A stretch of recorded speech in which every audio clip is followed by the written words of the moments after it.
Hello dear students, it's Kiran, your teacher. Today we are going to know about Geography Chapter 4 Agriculture Part 1. Yes, इस video में almost 10 question cover करूँगी और उसमें बहुत सारे सब क्वेश्चंस हो जाएंगे. वैसे 5 ऐसे क्वेश्चन हैं इसमें जो कि लार्ज हैं, लॉन्ग हैं और बाकी जो हैं वो शॉर्ट हैं. सिर्फ रिलेट करने के लिए मैंने इन क्वेश्चंस को डाला है सो दैट कि जो टॉपिक मैं इसमें दे रही हूँ उसे आप रिलेट कर सको.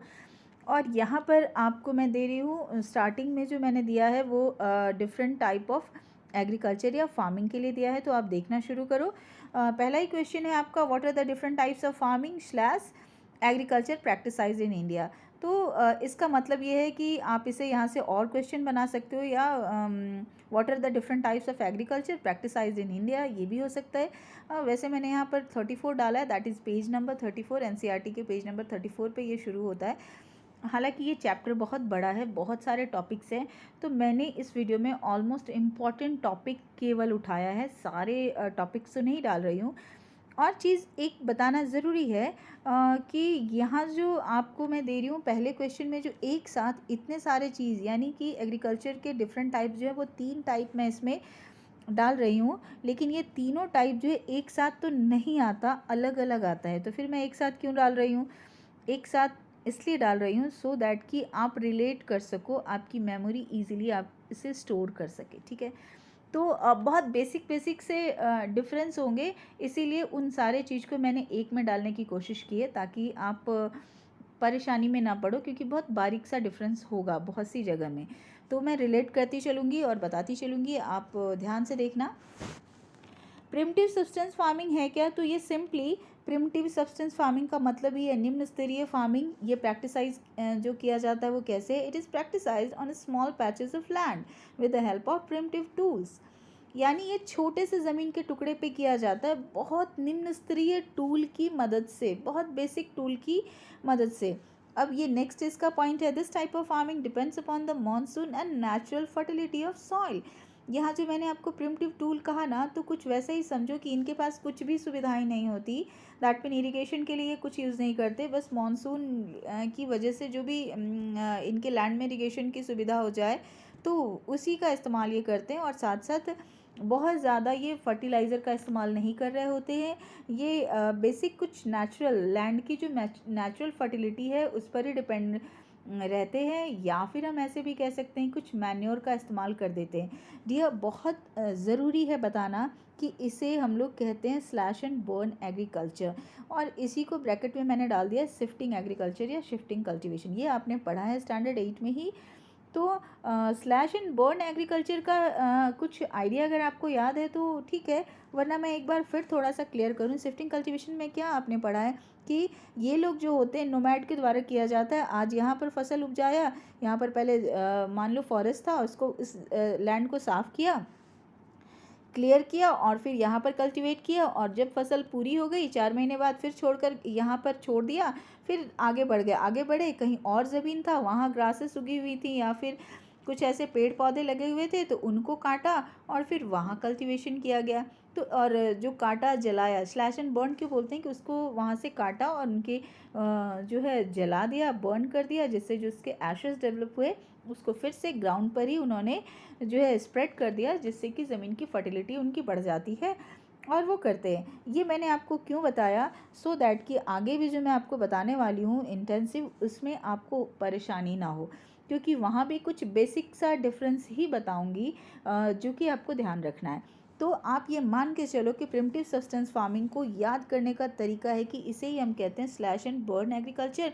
दैट मीन इतने बेसिक सी चीज़ होती है इनके पास कि इनके पास एक तरह से सोचो कि बहुत खुद का ज़मीन भी नहीं है. स्लैश एंड बर्न एग्रीकल्चर में क्या होता था कि इनका खुद का ज़मीन नहीं होता था, वो मूव करते थे और कहीं भी उनको वो ज़मीन मिले उसको वो उस पे उगे हुए प्लांट्स को वो कट करते और वहाँ पर वो खेती कर लेते, और फिर फसल पूरी होने के बाद वो आगे चले जाते थे.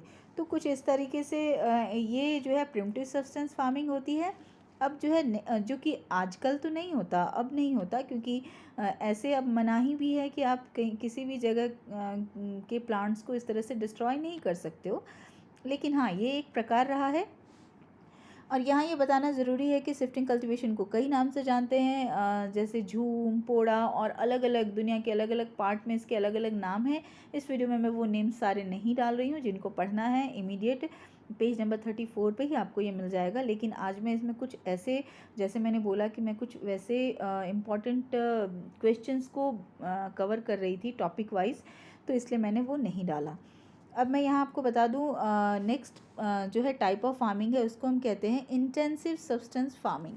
ध्यान से देखना बहुत ज़्यादा, हालांकि इससे रिलेटेड एक क्वेश्चन मैंने क्रिएट किया है जिसमें मैं आपको बताने वाली हूँ इंटेंसिव एंड जो है एक्सटेंसिव फार्मिंग में क्या डिफरेंट है या डिफ्रेंशिएट बताऊँगी।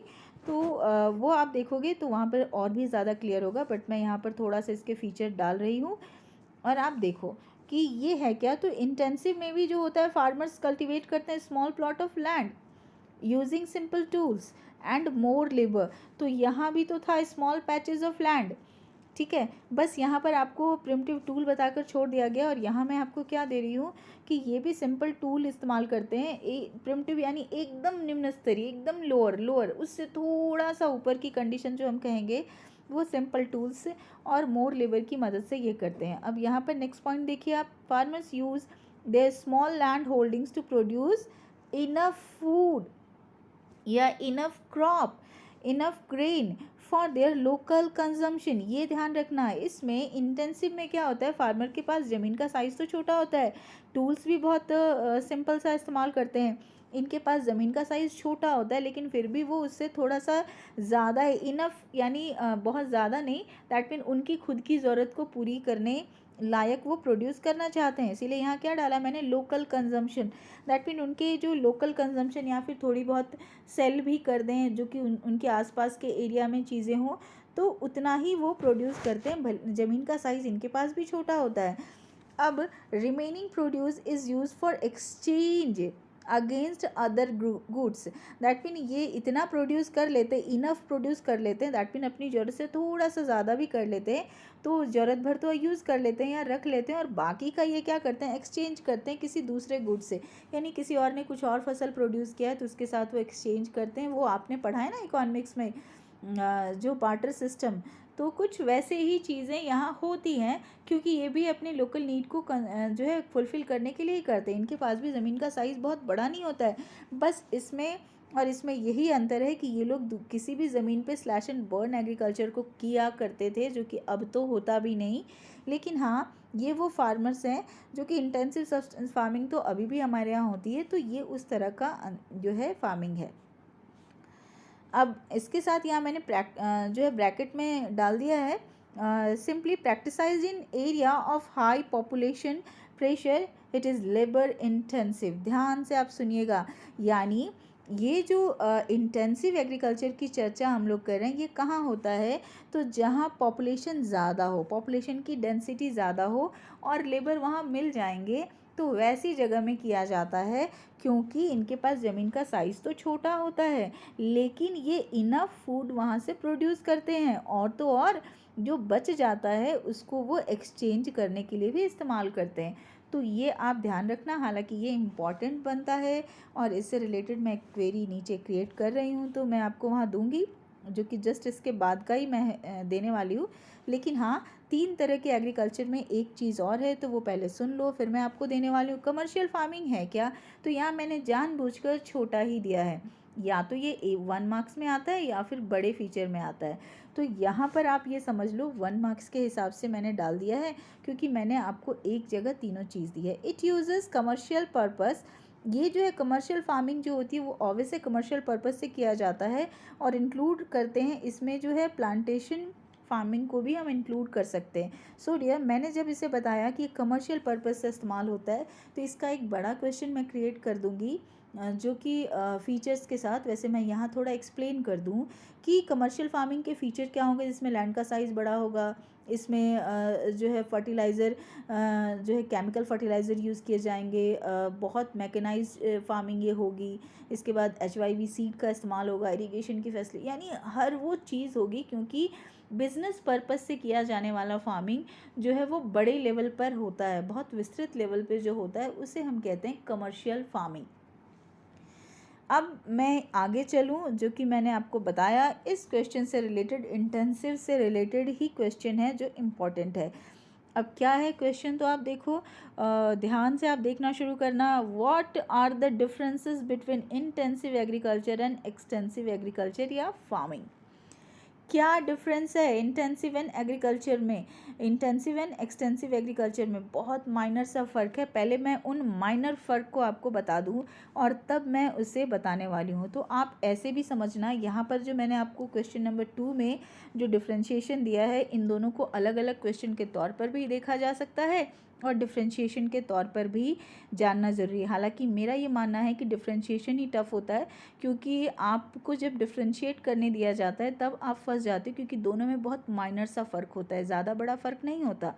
तो अब आप देखो वो माइनर फ़र्क क्या है कि इंटेंसिव फार्मिंग का मतलब ही है, ये रेफर करता है to an agriculture system where there is high level use of labour and capital, ठीक है, इन कंपैरिजन टू लैंड। तो डियर, यहाँ से आपको याद रखना ज़रूरी है, ये बता दूँ मैं आपको कि हाई लेवल यूज़ होता है इसमें लेबर का एंड कैपिटल का, लेकिन लैंड का साइज़ उतना बड़ा नहीं होता।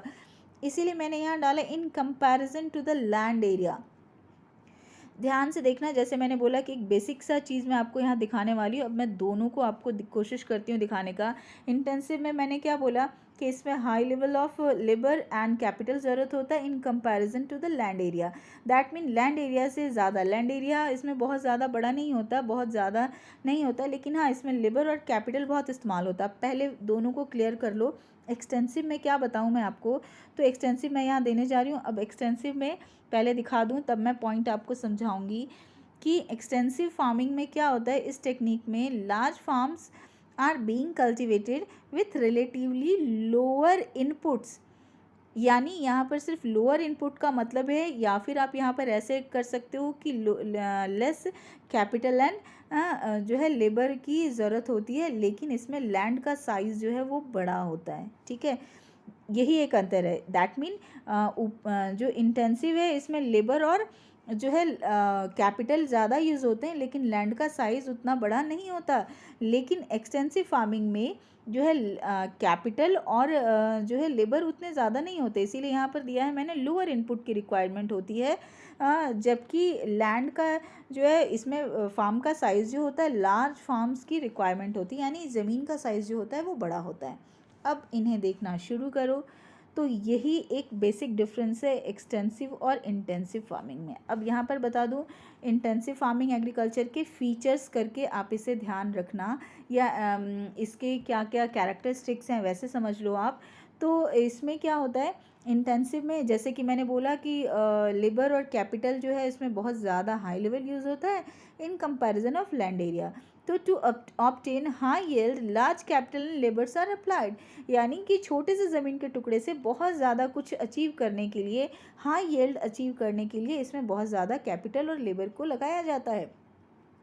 सेकेंड है the size of land holding is small, जो मैं आपको बता चुकी हूँ अभी, इसमें ज़मीन का साइज़ जो होता है वो छोटा होता है, लेकिन प्रोडक्शन जो होता है पर हेक्टेयर इज़ हाई, यानी छोटे से ज़मीन के टुकड़े पे ही जो है बहुत ज़्यादा फसल प्रोड्यूस कर ली जाती है। इसीलिए तो छोटे ज़मीन के टुकड़े होने की वजह से ही इसमें पर फसल ज़्यादा प्रोड्यूस करना है, इसलिए इसमें कैपिटल और जो है लेबर बहुत ज़्यादा लगा दिया जाता है।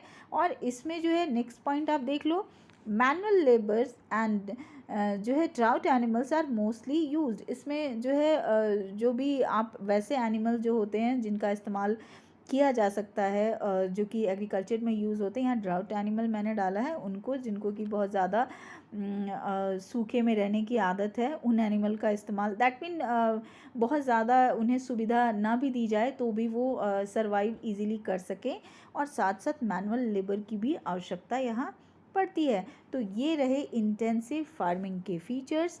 अब आप ध्यान से देखो एक्सटेंसिव फार्मिंग के फीचर, तो मैं आपको अभी बता ही चुकी हूँ, फिर मैं बता दूँ कि ये फार्मिंग टेक्निक जो है इसमें लार्ज साइज होता है फार्म का, are being cultivated with relatively lower input, relatively याद रखना, lower input like capital and labour. That mean कि ज़मीन का साइज़ जितना बड़ा होता है उस हिसाब से उसके रिलेटिव में, उससे रिलेटिवली आप देखो तो कैपिटल एंड लेबर का इस्तेमाल कम होता है, जबकि इंटेंसिव में मैंने क्या बताया कि उसमें लैंड का साइज़ छोटा होता है और कैपिटल और लेबर ही ज़्यादा इस्तेमाल होता है। अब इसके फीचर आप देखो, less capital and labour is applied, और इस क्वेश्चन को पढ़ना ज़रूरी है, स्किप नहीं कर सकते हैं। मैंने जब भी कॉपीज़ चेक की है ना डियर, तो इन दोनों में लोगों को बहुत बड़ा जो है, पता नहीं क्यों वो समझ कम पाते हैं या याद नहीं रखते, बहुत बड़ा कन्फ्यूज़न होता है। तो मेरी तो रिक्वेस्ट है कि आप इस क्वेश्चन को बिल्कुल ना भूलें। बाकी कोई भी क्वेश्चन जो है ना, आप कहीं से भी पढ़ लो, लेकिन इस क्वेश्चन को आप अभी इसी वक्त याद करो। यस, क्योंकि ये इतना इजी क्वेश्चन है, लेकिन जब भी कॉपी चेक किया है ना, तो इसमें कन्फ्यूज़न आपको रहता है और अनफॉर्चुनेटली मुझे मार्क्स काटना पड़ जाता है।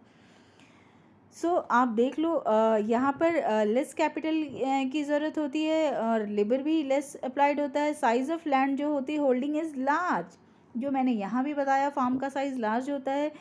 But production per hectare is low, ज़मीन का साइज़ तो बड़ा होता है लेकिन प्रोडक्शन जो होता है वो कम हो जाता है। क्यों? क्योंकि आपने लोअर इनपुट इस्तेमाल किया, दैट मीन उसमें ना तो कैपिटल ज़्यादा लगाया और ना ही लेबर का इस्तेमाल, इसलिए उसका जो पर हेक्टेयर प्रोडक्शन है वो लो हो जाता है। Surplus production is sold in the market, तो ये भी जो है अपना सरप्लस प्रोडक्शन जो है मार्केट में बेचते हैं, पर बहुत ज़्यादा सरप्लस निकलता है उस सेंस में नहीं। लेकिन हाँ, ज़मीन का साइज़ बड़ा होता है, तो छोटे ज़मीन पे जितना प्रोड्यूस करेगी उससे थोड़ा ज़्यादा तो प्रोड्यूस हो ही जाएगा, क्योंकि ज़मीन का साइज़ बहुत बड़ा होता है। और उसके बाद चूँकि ज़मीन का साइज़ बड़ा होता है, लैंड साइज़ बहुत बड़ा होता है, तो ये लोग मैकेनाइज फार्मिंग कर लेते हैं। फार्मिंग प्रैक्टिसाइज किया जाता है। This type of farming practise in sparsely populated area. ये ध्यान रखना कि एक्सटेंसिव फार्मिंग कहाँ होता है सबसे ज़्यादा, तो स्पर्सली पॉपुलेटेड एरिया में। दैट मीन जहाँ की पॉपुलेशन कम हो, छिटपुट हो। दैट मीन जैसे मैं अगर एग्जांपल बताऊं एक्सटेंसिव फार्मिंग के लिए, कि अरुणाचल प्रदेश में कोई लैंड की फार्मिंग जो होती है, वहाँ पर ज़मीन का साइज़ बड़ा होता है, बट हाँ, वहाँ पर उतनी पूंजी नहीं लगाई जाती और ना ही उतने लेबर मिलते, क्योंकि उनकी पॉपुलेशन ही कम है। कोई भी हिली एरिया का पॉपुलेशन जो है वो क्या है, कम है। आपने पढ़ा है स्टैंडर्ड 9th के पॉपुलेशन चैप्टर में, जो कि लास्ट चैप्टर है ज्योग्राफी का, कि जो ऐसे हिली एरियाज़ होते हैं वहाँ पर पॉपुलेशन की डेंसिटी कम होती है, पर वहाँ पर स्पर्सली पॉपुलेटेड एरिया वो कंसिडर करते हैं, छिटपुट, दैट मीन बहुत ज़्यादा लोग नहीं होते, तो वहाँ पर एक्सटेंसिव फार्मिंग की जाती है। तो ये फीचर है। और अगर इंटेंसिव के लिए मैं बताऊं कि इंटेंसिव फार्मिंग कहाँ, तो अगर मैं यहाँ पर बता दूं कि दिल्ली के आसपास का जो गांव होगा, दैट मीन जो उत्तर प्रदेश के आसपास का जो गांव होगा, या वहाँ के एकदम जो इंटीरियर वाले एरियाज़ होंगे, जो एकदम बोल सकते हैं नेपाल की बॉर्डर से टच करते हुए एरियाज़ होंगे, हिमालय के पास वाला एरिया जो होगा वहाँ पर, तो हो सकता है कि एक्सटेंसिव फार्मिंग हो। लेकिन जो इंटीरियर वाला जो पार्ट है, जहाँ पर बहुत रश है, हम जानते हैं कि उत्तर प्रदेश में बहुत ज़्यादा पॉपुलेशन है, तो वो रश वाला एरिया है, दैट मीन बहुत पॉपुलेशन है, वहाँ ज़मीन का साइज़ भी छोटा हो, क्योंकि जो आपको वंश परंपरा के हिसाब से जो ज़मीन मिलती जाती है, तो ज़मीन का साइज़ क्या होता जाता है, छोटा होता जाता है ना, कि भाई एक फैमिली के इतने बच्चे हैं तो उनमें ज़मीन बटी, फिर उनके कुछ बच्चे हुए तो उनमें ज़मीन बटी, तो फार्म का साइज़ क्या होता जाता है, छोटा हो जाता है। लेकिन वहाँ पर पॉपुलेशन बहुत ज़्यादा है, तो इस तरीके से ये फार्मिंग दोनों को मैंने समझाने की कोशिश की। और फिर से बता दूं, इस क्वेश्चन को छोड़ना मना है, इजी क्वेश्चन होने के बावजूद भी बहुत बार आप कंफ्यूज होते हो। ये क्वेश्चन 3, अब यहाँ पर ये बताना ज़रूरी कि क्वेश्चन 3 मैंने सिर्फ इसलिए दिया है कि मैं आपको ये समझा सकूँ एक बेसिक सा फैक्टर। बेसिक सा फैक्टर का मतलब ये है कि बहुत ओपनली मैं बोल दूँ कि अलग से क्वेश्चन मैंने कहीं नहीं देखा, लेकिन मैंने इसे इसलिए दिया है कि बहुत जगह इसका इस्तेमाल हो, इसलिए मैंने इसे नोट ना बनाकर एक क्वेश्चन की शक्ल में दे दी है। समझना ज़रूरी है। देख लो एक बार, name 3 features of Indian agriculture. कौन से वो फीचर्स होते हैं, मैंने यहाँ डाल दिया, नहीं आता, मैंने इतने ज़ोर से इसलिए बोला कि रिसेंटली ये क्वेश्चन अलग से नहीं आया। और यहाँ ब्रैकेट में जो मैंने डाला है, ये ट्रेडिशनल फार्मिंग है। ट्रेडिशनल फार्मिंग यहाँ डालने का मेरा मोटिव ये है कि आपने इकोनॉमिक्स में पढ़ा है ना, फार्मिंग के बहुत से प्रकार, जिसमें modern farming and traditional farming आपने पढ़ा है। तो ट्रेडिशनल फार्मिंग में जो चीज़ होता है ना, वही मैं यहाँ डाल रही हूँ। क्यों? क्योंकि इंडिया में अभी भी 60% जो पार्ट है वहाँ पर ट्रेडिशनल फार्मिंग मेथड ही अपनाए जाते हैं, बहुत डेवलपमेंट नहीं हुआ है। आप देखना शुरू करो। ये पहला पॉइंट है, farmers own small piece of land and grows grow crops primarily for their own consumption. जो फार्मर्स हैं उनके पास ज़मीन का साइज़ बहुत छोटा होता है और क्रॉप्स जो वो प्रोड्यूस करते हैं वो अपने कंजम्पशन के लिए प्रोड्यूस करते हैं। नेक्स्ट है animals play a significant role in the various kind of agricultural activities. जो इसमें एनिमल का रोल बहुत बड़ा होता है, वो बहुत इंपॉर्टेंट रोल प्ले करते हैं बहुत तरह के एग्रीकल्चरल एक्टिविटीज़ में।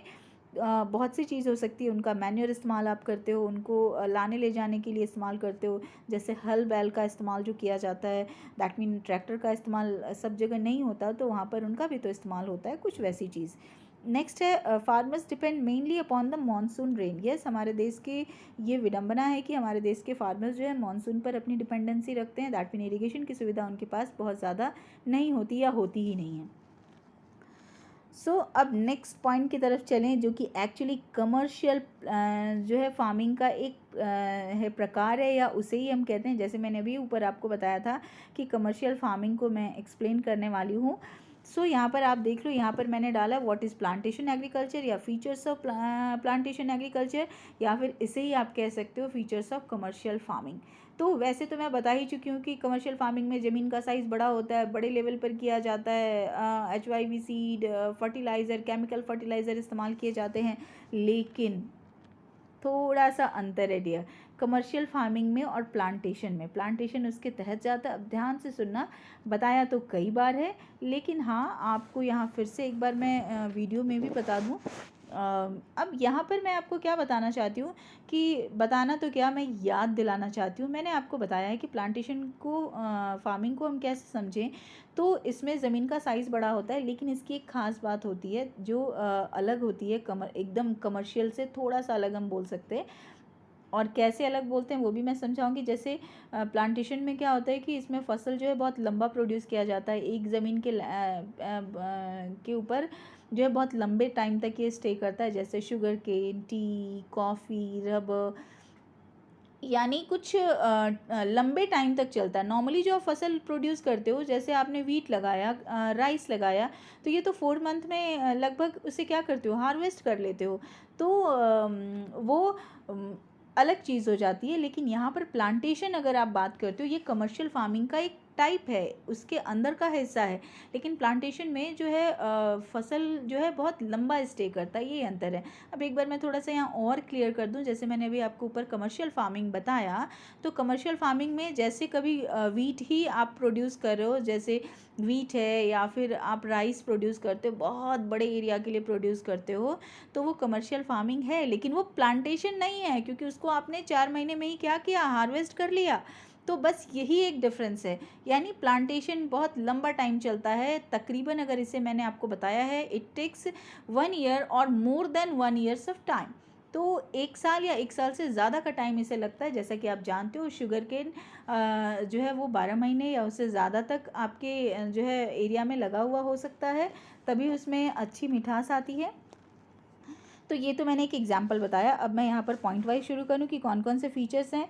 तो प्लांटेशन फार्मिंग इज़ बुश और ट्री फार्मिंग। इसे आप ऐसे समझो, बुश और ट्री फार्मिंग होता है। अच्छा, बुश मतलब मैंने, बुश यानी झाड़ी, ये मैंने क्यों डाला है, सो डियर बहुत से पार्ट में, जैसे गुलाब की खेती, रोज़ की खेती होना, प्लांटेशन होना, तो ऑब्वियस है रोज़ का बहुत सा इस्तेमाल है, खाने के सामान के तौर पर, गुलकंद के तौर पर, या फिर एसेंस बनाया जाता है। बहुत सारी चीज़ में इसका इस्तेमाल होता है, सजावट के लिए तो होता ही है।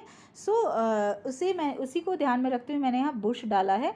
या फिर ट्री फार्मिंग, जैसे बनाना आप लगा रहे हो बहुत लंबे एरिया में, या फिर आप लीची या फिर मैंगो की ट्रीज़ लगा रहे हो, तो कुछ उस सेंस में मैंने यहाँ डाल दिया है।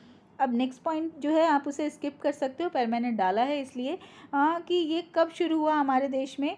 तो British introduce it in the 19th century, यानी हमारे देश में पहले ये नहीं होता था, लेकिन ब्रिटिश ने हमारे देश में इसे इंट्रोड्यूस किया था, स्पेशली टी कॉफ़ी के लिए। अब यहाँ से एक्चुअली आप ध्यान देना शुरू करो। It is a single crop farming of rubber, T, coffee, Coca, spices, coconut and fruits like Apple, grapes, oranges etcetera. यानी बिल्कुल ऐसे है कि किसी भी चीज़ की फार्मिंग हो सकती है, क्योंकि जैसे मैंने बोला कि ये लंबे समय के लिए होता है, सिंगल क्रॉप जो है वो फार्म किया जाता है और लंबे टाइम तक ये चलता है। अब जैसे किसी टी, कॉफ़ी या फिर आप ऑरेंज, ये जो है बहुत भारी तादाद, जैसे नागपुर में आपको ऑरेंज के बहुत से प्लांटेशन आपको मिल जाएंगे। तो वो हर साल थोड़ी उसे काटा जाता है, वो बस लगे हुए हैं, साल दर साल उससे आप फसल ले रहे हो। तो ये हुई। नेक्स्ट पॉइंट कहता है it needs huge amount of capital, जो सबसे बड़ी बात है, इसमें बहुत ज़्यादा आपको कैपिटल चाहिए होता है। गुड्स डिमांड, अब ब्रैकेट में मैंने जो डाला है कि अगर ये क्वेश्चन बन जाए कि क्यों प्लांटेशन फार्मिंग में ह्यूज अमाउंट ऑफ कैपिटल की ज़रूरत पड़ती है, तो क्योंकि जवाब के लिए मैंने ये ब्रैकेट डाला है, दैट मीन केवल फीचर पूछा जाए तो ये ब्रैकेट वाली चीज़ डालने का बिल्कुल भी ज़रूरत नहीं है। लेकिन हाँ, क्यों ज़रूरत पड़ती है, ये क्वेश्चन बन जाए कि why do we need more amount of capitals for plantation farming, तो आपको ये डालना है, इसलिए मैंने यहीं डाल दिया है। एज आई टोल्ड कि मैं अलग से बहुत से क्वेश्चन क्रिएट नहीं कर रही हूँ, लेकिन इसमें बहुत सी चीज़ें आपको मिलने वाली हैं। तो ब्रैकेट में मैंने डाला है क्यों ज़रूरत पड़ती है इसके लिए पैसे की ज़्यादा, कैपिटल की ज़्यादा। तो goods demands, managerial ability, technical know how, sophisticated machineries जो होती हैं उनके लिए, फर्टिलाइज़र के लिए, इरिगेशन के लिए, ट्रांसपोर्ट फैसिलिटीज़ के लिए, तो इतने सारे चीज़ जो करने होते हैं उसके लिए जो है कैपिटल की तो ज़रूरत पड़ेगी, पूंजी की तो ज़रूरत पड़ेगी। नेक्स्ट पॉइंट कहता है some of the plantation like tea, coffee, rubber have processing factory within the farm itself और क्लोज टू इट। ध्यान से आप सुनना, ये भी मैंने अलग क्वेश्चन को माइंड में रखते हुए ये पॉइंट डाला है कि कुछ ऐसे प्लांटेशन के फसल हैं जैसे टी, कॉफ़ी, रबर, इनकी तो प्रोसेसिंग फैक्ट्री, यानी कि वहाँ से प्लांट से निकली तो फिर क्या वो डायरेक्ट यूज़ के लायक बन जाती है क्या? नहीं, फिर वो प्रोसेस होती है। तो ऐसी फार्मिंग जहाँ होती है, ऐसी प्लांटेशन, इन चीज़ों की जहाँ प्लांटेशन होती है, उनके प्लांट के आसपास में ही, नियर अबाउट ही, या फिर प्लांट में ही प्रोसेसिंग फैक्ट्रीज भी होती है जहाँ पर इन चीज़ों को प्रोसेस किया जाता है, पैक किया जाता है। क्योंकि चाय की पत्ती टूटते ही तो आप वैसे ही पत्ती का तो इस्तेमाल नहीं करते, उसे सुखाया जाता है, उसे छोटे फॉर्म में किया जाता है, अलग अलग उसकी कुछ ग्रीन लीफ की पैकिंग होती है, तो बहुत सारी चीज़ होती है, तो वो प्रोसेस भी होता है।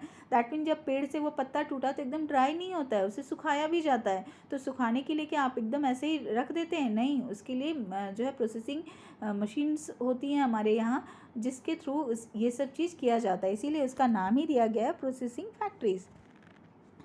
अब ब्रैकेट में मैंने फिर से कुछ एडिशनल जानकारी दे दी है। This type of agriculture has developed in hilly area. ये ऑब्वियस है, ये फीचर पूछा जाए तो उसके लिए देना ज़रूरी नहीं है, लेकिन अगर ये पूछा जाए कि टी, कॉफ़ी, रबर की प्लांटेशन कैसे एरिया में होती है, तो उसके लिए मैंने डाला है कि टी, कॉफ़ी की, रबर की प्लांटेशन जो होती है developed in hilly areas of north eastern India, sub-Himalayan West Bengal and the Nilgiri, Annamalai and the Cardamom Hill in the peninsular India. Cardamom Hill बड़ी अच्छी से हिल के तौर पे जाना जाता है, जो कि साउथ में है। जो छोटी इलायची होती है ना, उनका हिल, क्योंकि वहाँ उनकी उस पहाड़ियों में इसकी पैदावार होती है। तो ये पार्ट जो मैंने आपको दिया है वो इसलिए मैंने दिया है कि अगर ये क्वेश्चन बनता है कि प्लांटेशन जो क्रॉप है, स्पेशली टी, कॉफ़ी, रबर, किस एरिया में प्रोड्यूस किया जाता है, तो वो उस हिसाब से मैंने ये ब्रैकेट में डाल दिया है। सिर्फ फीचर पूछा जाए, फीचर्स या कैरेक्टरिस्टिक्स पूछा जाए, तो ये ब्रैकेट वाली पार्ट डालना बिल्कुल भी ज़रूरी नहीं है। ओके, अब नेक्स्ट क्वेश्चन जो कि क्वेश्चन नंबर 5 है, और ये जो है स्मॉल क्वेश्चन, छोटे क्वेश्चन के तौर पे, ऑब्जेक्टिव के तौर पे दे रही हूँ, जो कि मैंने अभी प्लांटेशन पढ़ाया। तो अब देखो, what is a system of agriculture where a single crop is grown on a large area. कौन सी वो फसल है, कौन सी वो एग्रीकल्चर है जिसका एक फसल, सिंगल क्रॉप ही बहुत बड़े एरिया में, लार्ज एरिया में प्रोड्यूस किया जाता है, तो उसे हम कहते हैं प्लांटेशन एग्रीकल्चर। उसके बाद आप देखो, name 3 important wheat producing state of India. ये याद कर लेना, ये छोटे क्वेश्चन होते हैं, और जब आप कॉपी में नहीं लिखते हो ना, तो चेक करते वक्त बड़ा दुख होता है कि एटलीस्ट इन क्वेश्चंस के आंसर तो आप सही लिखो। अब यहाँ पर मैं दे रही हूँ name 3 important wheat producing state, जो है यहाँ मैंने डाल दिया है, यहाँ नाम दिया है मैंने UP, Haryana, Bihar and Punjab. Next है name 3 sugar cane producing states of the country. तो major sugar cane producing states are Uttar Pradesh, Maharashtra, Karnataka and Andhra Pradesh. Next question है question number 8, mention the 3 spice producing states of India. तो spice producing state in India are Kerala, Karnataka and Tamil Nadu. उम्मीद ये करती हूँ कि आपको याद हो जाना चाहिए, और ये जो है छोटे क्वेश्चन का ये लास्ट है, इसके बाद एक बड़ा क्वेश्चन दे रही हूँ और फिर एंड करूँगी। Name 3 tobacco producing states of India, तो वो कौन कौन सा है? तो है टोबैको की प्रोडक्शन जो होती है गुजरात, उत्तर प्रदेश, आंध्र प्रदेश एंड कर्नाटका। तो ये प्रोड्यूसिंग स्टेट के बिहाफ पर मैंने जो है 4 जो है ऑब्जेक्टिव्स क्वेश्चन मैंने आपको दे दिए हैं। अब नेक्स्ट क्वेश्चन जो है बहुत ज़रूरी है, इनफैक्ट 2 क्वेश्चन हैं जिसमें मैं आपको दे रही हूँ ऑलमोस्ट 11 क्वेश्चंस मैं दे रही हूँ इस वीडियो में। Distinguish between rabi and kharif crop, ये इतनी इजी क्वेश्चन है, बहुत बार आपने ये पढ़ा है। थोड़ी थोड़ी सी जो है आपको परेशानी हो सकती है, लेकिन उम्मीद करती हूँ कि आप इसे ध्यान से सुनोगे और आप जो छोटी मोटी प्रॉब्लम्स आती हैं, छोटी मोटी प्रॉब्लम मुझे कब समझ में आता है, जब मैं आपकी कॉपीज़ चेक कर रही होती हूँ, लगता है कि ये क्यों नहीं ध्यान दिया आपने, ये लिखा होता है तो मैं इतने मार्क्स तो और दे देती, कुछ ऐसा।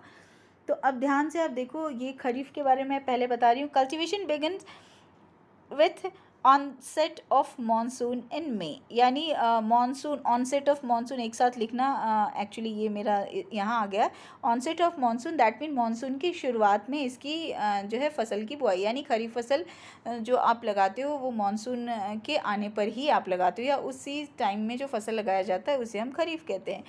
Showing of seeds is done in June और अर्ली जुलाई, या जो फसल के लिए बीज आप लगाते हो वो या तो जून या शुरुआत जुलाई में लगा लेते हो, क्योंकि यही सीज़न होता है हमारे यहाँ रेन का। नेक्स्ट है crops are harvested in September and October, that mean September to October में फसल को हार्वेस्ट कर लिया जाता है। दैट मीन जिस तरह से आप फसल लगाते हो उसके बिहाफ पर ही लगभग 4 मंथ होते होते आप फसल को हार्वेस्ट भी कर लेते हो। नेक्स्ट है crops depend on the monsoon, ये फसल जो है ऑब्वियसली यहीं पर मैंने डाला है onset of monsoon, that mean monsoon पर ये डिपेंडेंसी है इसकी। कौन कौन से फसल इसमें आते हैं? तो स्पेशली राइस है, मिलेट है, मेज है, ग्राउंडनट है, जूट है, कॉटन है एंड द वेरियस पल्सेस भी कई बार लगाए जाते हैं। हालांकि पल्सेस को अदर सीजन में भी लगाया जाता है, यानी कुछ ऐसे फसल ज़रूर होते हैं जो दोनों सीज़न में लगाए जाते हैं, राइट। अब यहाँ पर मैं बता दूँ रबी क्या चीज़ है। तो cultivation begin with the withdrawal of monsoon, ये वर्ड मैंने डाला है एक्चुअली 9th में जो क्लाइमेट चैप्टर में आपको पढ़ाया है ना, तो कुछ वैसी ही चीज़ है यहाँ, यानी ऑनसेट ऑफ मानसून का मतलब मानसून के आगमन पर, withdrawal of monsoon that mean monsoon जब ख़त्म हो जाता है, दैट मीन रेनी सीजन जब ख़त्म हो जाता है तो आप खरीफ को काट लेते हो, तो उसके बाद जो है रबी फसल लगाते हो। तो डियर, हालांकि बीच में मुझे डालना था जैद, लेकिन मैंने यहाँ पर उसे अलग से डाला है। तो अब मैं आपको पहले तो रबी ही बता दूँ। तो रबी फसल क्या होता है? तो बेसिक सी चीज़ है कि कल्टीवेशन जो है वो begin with the withdrawal of monsoon, यानी मानसून जब ख़त्म होता है तो रबी की शुरुआत होती है। स्पेशली कब? तो अक्टूबर में। एंड यानी इसकी शुरुआत आप करना शुरू, अगर आपने फसल काट लिया है तो फिर अक्टूबर का वो टाइम होता है। शोइंग ऑफ सीड जो होता है वो अक्टूबर टू नवंबर में हो जाता है। अक्टूबर टू नवंबर, या फिर ऊपर भी मैंने जो वेरिएशन जो मंथ के बीच का जो टाइम दिया है, सीधा सा मतलब है कि अगर आप फसल जल्दी लगाते हो तो जल्दी तैयार होता है, जल्दी काट लेते हो, तो आप फिर नेक्स्ट फसल के लिए आपकी जो फार्म है वो जल्दी प्रिपेयर हो जाती है, तो इसलिए इसे आप कंसिडर करते हो। और हम लोग चेक भी कुछ इसी तरह से करते हैं। Crops are harvested in April to May, और जो फसल आप अक्टूबर टू नवंबर में लगाते हो उसे अप्रैल टू मई आते आते आप उसे हार्वेस्ट भी कर लेते हो। Crops depend on the sub soil moisture, ये जो क्रॉप है दैट मीन रबी की फसल जो है वो जो आपके सॉइल में जो मॉइस्चर होता है उस पर डिपेंड करता है। दैट मीन बहुत ज़्यादा इसे आप इरिगेशन नहीं देते हो, दैट मीन सिंचाई की सुविधा इसमें बहुत ज़रूरत नहीं होती। कौन कौन सी फसल है? तो एग्जाम्पल के तौर पे आप देख लोगे इसे, वीट है, ग्राम है, ऑयल सीड्स है लाइक मस्टर्ड, और जो है बहुत सारे ऐसे सीड्स हैं जिसको कि आप यूज़ करते हो।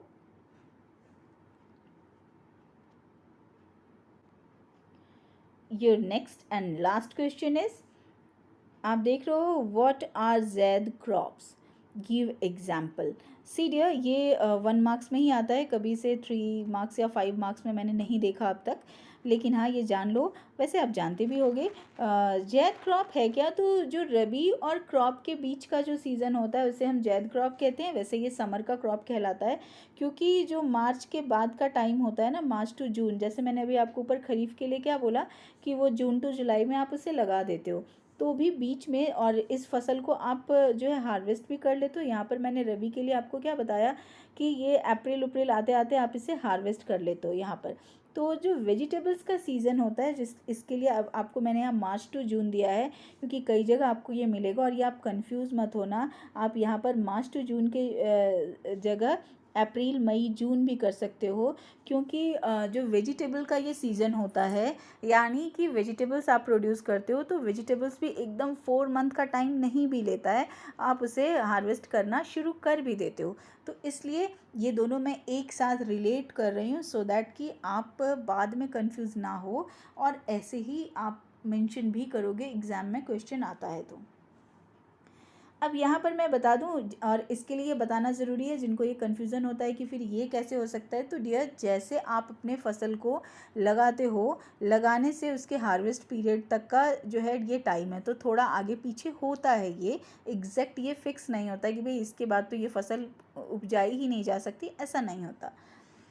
तो यहाँ पर मैं बता दूँ, ये समर सीज़न का फसल कहलाता है। In general zaid crops are जो वो होते हैं that are grow in summer season, जो कि मैंने यहाँ डाल दिया है मार्च टू जून। ऑल्सो क्योंकि मार्च आते आते सिंपली गर्मी की शुरुआत तो हो ही जाती है, एंड मार्च इसे आप कर सकते हो। Also these grows on irrigated land, obviously ये समर का सीज़न होता है, लेकिन बारिश तो नहीं हो रही होती है, रेन नहीं हो रहा होता है, तो ये इरीगेटेड लैंड पे किया जाता है। दैट मीन उसी ज़मीन पर फार्मर्स लगाते हैं जहाँ पर इरीगेशन की सुविधा हो, या फिर आप कर सकें irrigation. So we do not have wait for monsoon to grow them, इसलिए इसके लिए मानसून का इंतज़ार नहीं करते, इवन दो ये गर्मी का फसल है, लेकिन उसका इंतज़ार आप नहीं करते मानसून का, सिर्फ सीज़न की शुरुआत में आप लगा देते हैं। तो इस तरह से यहाँ कुछ एग्जाम्पल मैंने डाल दिया है। Some examples of zaid crops are pumpkin, cucumber, bitter gourd, और भी बहुत सारे वेजिटेबल्स को आप यहाँ डाल सकते हो, लेडी फिंगर। तो ये सारी चीज़ हैं जो जैद फसल के लिए प्रोड्यूस की जाती है। तो बस आज के लिए इतना ही। होपफुली आप पढ़ रहे होगे। कोई ऐसे क्वेश्चंस हैं, सजेशंस हैं, डिमांड हैं, तो आप कमेंट कर सकते हो, और होपफुली पढ़ रहे होगे, और इससे ज़्यादा कुछ बताने की ज़रूरत नहीं है। नहीं पढ़ रहे हो तो फंस जाओगे एकदम। टीचर्स कुछ नहीं कर सकते, we are doing our best, लेकिन आप कर रहे हो या नहीं ये तो आप ही बताओगे। चलो आज के लिए इतना ही। Bye, have a nice day, take care.